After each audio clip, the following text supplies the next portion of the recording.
Hello, welcome to Automic support. As most of you have probably experienced, collecting data for analysis can be a time-consuming experience. In this presentation we would like to show you a couple of tools that make data collecting more easier. The first tool I would like to present is the Run ID Data Collector.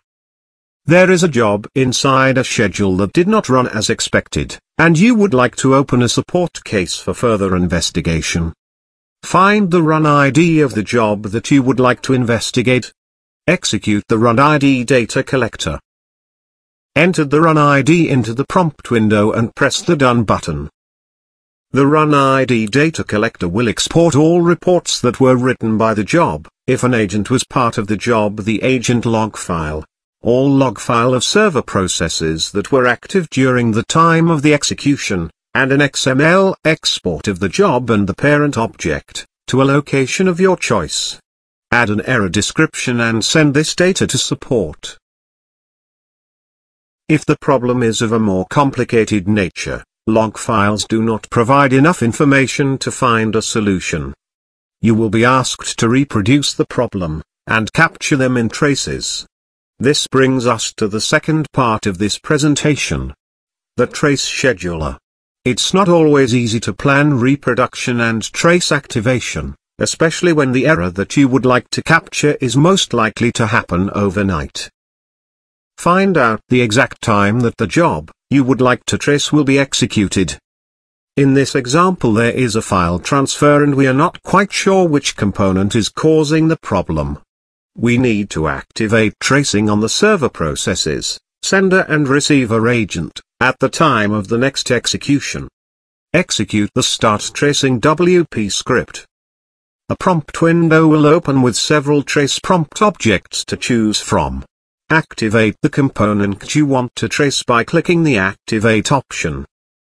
Trace count is the option to define in how many trace files the trace will be split into.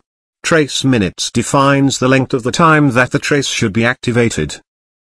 Trace start time is the exact date and time on which the tracing will be activated. In this example we now have set the trace to be activated on the 25th of October at 11 o'clock.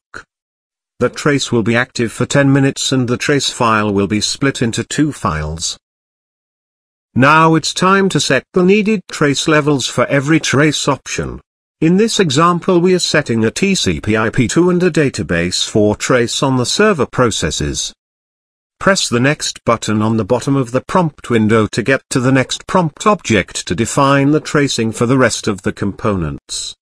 If you would like to set a trace for an agent, choose from the prompt options or add an additional agent prompt and script. After all the traces have been set, press the Done button at the bottom of the prompt window. You will find a script executed for every component. While the trace activation time hasn't been reached, the objects will remain in waiting for start time status.